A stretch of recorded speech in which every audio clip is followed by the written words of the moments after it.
Hello everyone, welcome back to my channel. आज की हमारी पाठ्य योजना का टॉपिक है लोकतंत्र। सबसे पहले हम कुछ जनरल इन्फॉर्मेशन फिल करते हैं, जैसे विषय सामाजिक अध्ययन, प्रकरण लोकतंत्र, कक्षा 8, दिनांक। यहाँ पर आप वही दिनांक लिखेंगे जिस भी दिनांक में आप बच्चों को ये लेसन प्लान पढ़ाएंगे। कालांश आप यहाँ पर पीरियड मेंशन करेंगे। अब हम लिखते हैं सामान्य उद्देश्य। ये सब्जेक्ट ओरिएंटेड होते हैं। इसका अर्थ है कि सामाजिक अध्ययन को पढ़कर बच्चों में किस तरह का विकास हो सकेगा। छात्राओं की सामाजिक अध्ययन में रुचि विकसित करना, छात्राओं की तर्क शक्ति एवं चिंतन शक्ति का विकास करना, छात्राओं के सामान्य ज्ञान में विकास करना, छात्राओं को राजनीतिक विज्ञान का महत्व समझाना। अब हम लिखते हैं विशिष्ट उद्देश्य। यह टॉपिक ओरिएंटेड होते हैं। पहला उद्देश्य है ज्ञानात्मक उद्देश्य। छात्राएं लोकतंत्र के विषय में बोध कर सकेंगी।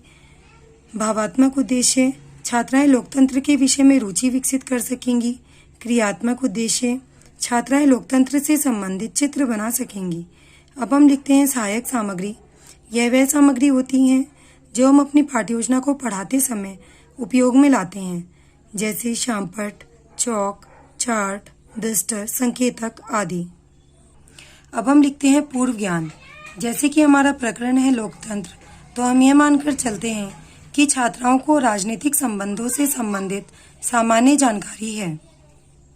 अब हम लिखते हैं प्रस्तावना प्रश्न।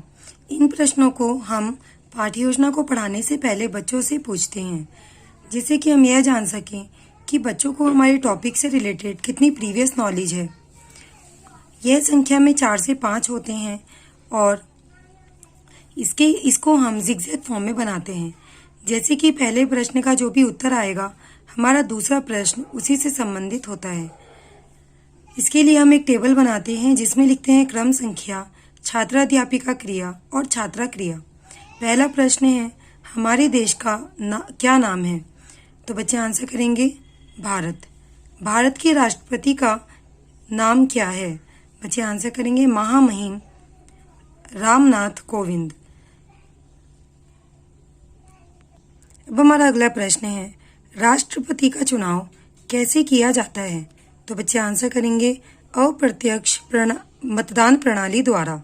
मतदान करने का अधिकार किस शासन प्रणाली व्यवस्था से प्राप्त होता है, तो बच्चे आंसर करेंगे लोकतांत्रिक शासन व्यवस्था में। अब हमारा अगला प्रश्न है लोकतंत्र के बारे में आप क्या समझते हैं। हो सकता है कुछ बच्चे इसका आंसर दें और हो सकता है कुछ बच्चे इसका आंसर ना दे पाएं। हम यहाँ पर लिखेंगे संभावित उत्तर। अब हम लिखते हैं उद्देश्य कथन। छात्राओं, आज हम लोकतंत्र के विषय में विस्तार पूर्वक अध्ययन करेंगे। अब हम अपने शिक्षण बिंदु लिखते हैं। हमें अपनी पाठ्य योजना से संबंधित 3 शिक्षण बिंदु बनाने होते हैं। इसके लिए हम एक टेबल बनाएंगे जिसमें लिखेंगे शिक्षण बिंदु, अपेक्षित व्यवहारिक उद्देश्य, शिक्षण अधिगम अनुभव, छात्राध्यापिका क्रिया, छात्रा क्रिया, शिक्षण विधि, प्रविधि एवं सहायक सामग्री और मूल्यांकन। हमारा पहला शिक्षण बिंदु है लोकतंत्र का अर्थ। अपेक्षित व्यवहारिक उद्देश्य में लिखेंगे छात्राएं ज्ञान का प्रत्यास्मरण करेंगी। विकासात्मक प्रश्न, मतदान करने की न्यूनतम आयु क्या है, तो बच्चे आंसर करेंगे 18 वर्ष। लोकतंत्र का अर्थ बताइए। हो सकता है कुछ बच्चे इसका आंसर ना कर पाएं। हम यहाँ पर लिखेंगे संभावित उत्तर। हमने यहाँ पर बच्चों से प्रश्न पूछे हैं, इसलिए शिक्षण विधि प्रविधि में लिखेंगे प्रश्नीकरण प्रविधि। अब हम अपेक्षित व्यवहारिक उद्देश्य में लिखेंगे छात्राएं लोकतंत्र के विषय में बोध कर सकेंगी। छात्राध्यापिका कथन। लोकतंत्र का अर्थ। लोकतंत्र का शाब्दिक अर्थ है लोगों का शासन। यह ऐसी शासन व्यवस्था है जिसमें देश के लोगों की प्रत्यक्ष या अप्रत्यक्ष रूप से समान भागीदारी है। इसमें सभी वर्गों की महिलाओं और पुरुषों की समान भागीदारी होती है। लोकतांत्रिक व्यवस्था में 18 वर्ष या उससे अधिक आयु के लोग अपने मत का प्रयोग करके प्रतिनिधियों का चुनाव करते हैं, जो देश के लिए कानून बनाते हैं। छात्रा क्रिया में लिखेंगे सभी छात्राएं ध्यानपूर्वक सुनेंगी तथा श्यामपट्ट कार्य को अपनी उत्तर पुस्तिका में अंकित करेंगी।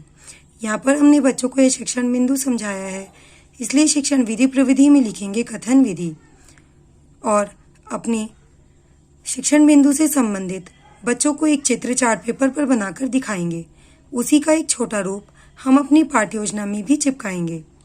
यहाँ पर हमने बच्चों को यह शिक्षण बिंदु से संबंधित चार्ट पेपर दिखाया है, इसलिए शिक्षण विधि प्रविधि में लिखेंगे प्रदर्शन प्रविधि।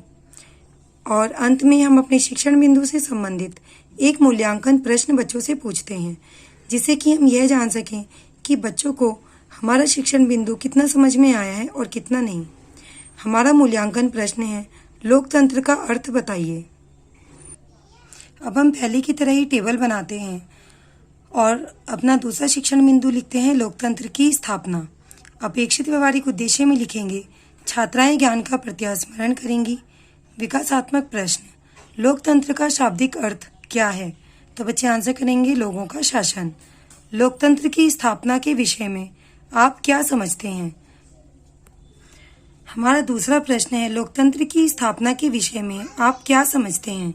हो सकता है कुछ बच्चे इसका आंसर दें और हो सकता है कुछ बच्चे इसका आंसर ना दे पाएं। हम यहाँ पर लिखेंगे संभावित उत्तर। हमने यहाँ पर बच्चों से प्रश्न पूछे हैं, इसलिए शिक्षण विधि प्रविधि में लिखेंगे प्रश्नीकरण प्रविधि। अपेक्षित व्यवहारिक उद्देश्य में लिखेंगे, छात्राएं लोकतंत्र की स्थापना के विषय में रुचि विकसित कर सकेंगी। छात्राध्यापिका कथन, आजादी के बाद लोकतंत्र की स्थापना करने के लिए देश का संविधान लिखा गया है। संविधान निर्माण करने वाले लोगों को लोगों ने चुना था। संविधान में केंद्र और राज्य दोनों प्रकार की सरकारों को बनाने और चलाने के लिए कानून दिए गए हैं। सबसे ऊंचे कानून है। ये कानून देश के सभी लोगों के लिए समान है। यदि कोई भी व्यक्ति कानून तोड़ता है तो उसे कानून के अनुसार सजा मिलती है। छात्रा क्रिया में लिखेंगे, सभी छात्राएं ध्यानपूर्वक सुनेंगी तथा श्यामपट्ट कार्य को अपनी उत्तर पुस्तिका में अंकित करेंगी। हमने यहाँ पर बच्चों से प्रश्न पूछे हैं, इसलिए शिक्षण विधि प्रविधि में लिखेंगे कथन विधि। मूल्यांकन प्रश्न, लोकतंत्र की स्थापना करने के लिए क्या लिखा गया? अब हम पहले की तरह ही टेबल बनाते हैं और अपना तीसरा शिक्षण बिंदु लिखते हैं, लोकतंत्र की विशेषताएं। अपेक्षित व्यवहारिक उद्देश्य में लिखेंगे, छात्राएं ज्ञान का प्रत्यास्मरण करेंगी। विकासात्मक प्रश्न, संविधान में कौन कौन सी सरकारों को रखा गया? तो बच्चे आंसर करेंगे, केंद्र सरकार व राज्य सरकार। अब हमारा अगला प्रश्न है, लोकतंत्र की विशेषताएं बताइए। हो सकता है कुछ बच्चे इसका आंसर दें और हो सकता है कुछ बच्चे इसका आंसर ना कर पाएं। हम यहाँ पर लिखेंगे संभावित उत्तर। हमने यहाँ पर बच्चों से प्रश्न पूछे हैं, इसलिए शिक्षण विधि प्रविधि में लिखेंगे प्रश्नीकरण प्रविधि। अपेक्षित व्यवहारिक उद्देश्य में लिखेंगे, छात्राएं लोकतंत्र की विशेषताओं के विषय में रुचि विकसित कर सकेंगी। छात्राध्यापिका कथन, लोकतंत्र की विशेषताएं। लोकतंत्र आम लोगों की भलाई का मनोरथ रखता है। यह समानता के सिद्धांत पर आधारित है। स्वतंत्रता मानव विकास के लिए आवश्यक है। लोगों को राजनीतिक शिक्षा मिलती है। लोकतंत्र में क्रांति की कोई संभावना नहीं। एक लोकतांत्रिक प्रणाली में शासन लोगों की इच्छा के अनुसार चलाया जाता है। लोकतंत्र का शासन मजबूत और कुशल होता है। छात्रा क्रिया में लिखेंगे, सभी छात्राएं ध्यानपूर्वक सुनेंगी तथा श्यामपट्ट कार्य को अपनी उत्तर पुस्तिका में अंकित करेंगी। हमने यह शिक्षण बिंदु बच्चों को समझाया है, इसलिए शिक्षण विधि प्रविधि में लिखेंगे कथन विधि। और हमारा मूल्यांकन प्रश्न है, लोकतंत्र की किन्हीं दो विशेषताओं का वर्णन कीजिए। अब हम लिखते हैं पुनरावृत्ति प्रश्न। यह रिक्त स्थानों की पूर्ति कीजिए, सही गलत मिलान कीजिए आदि हो सकते हैं। हमारा प्रश्न है, एक वाक्य में उत्तर दीजिए। लोकतंत्र का शाब्दिक अर्थ क्या है? लोकतंत्र की स्थापना करने के लिए क्या लिखा गया? मतदान करने की न्यूनतम आयु क्या है? अब हम लिखते हैं श्यामपट्ट कार्य। इसके लिए हमें ब्लैक बोर्ड की तरह ही एक ब्लैक चार्ट अपनी पाठ्य योजना में चिपकाना होता है और उसमें एंट्रीज फिल करते हैं, जैसे विषय सामाजिक अध्ययन, प्रकरण लोकतंत्र, कक्षा 8, दिनांक और कालांश आप अपने अनुसार ही लिखेंगे। लोकतंत्र का शाब्दिक अर्थ है जनता का शासन। स्थापना, आजादी के बाद लोकतंत्र की स्थापना करने के लिए देश का संविधान लिखा गया है। विशेषताएं, यह समानता के सिद्धांत पर आधारित है। स्वतंत्रता मानव विकास के लिए आवश्यक है। गृह कार्य, लोकतंत्र का वर्णन कीजिए। लोकतंत्र की विशेषताएं बताइए। संदर्भ पुस्तिका, NCERT द्वारा अनुमोदित कक्षा 8 की पाठ्य पुस्तक। यदि आपको ये वीडियो अच्छी लगी हो तो प्लीज़ वीडियो को लाइक करें, शेयर करें और मेरे चैनल को सब्सक्राइब करें। Thank you.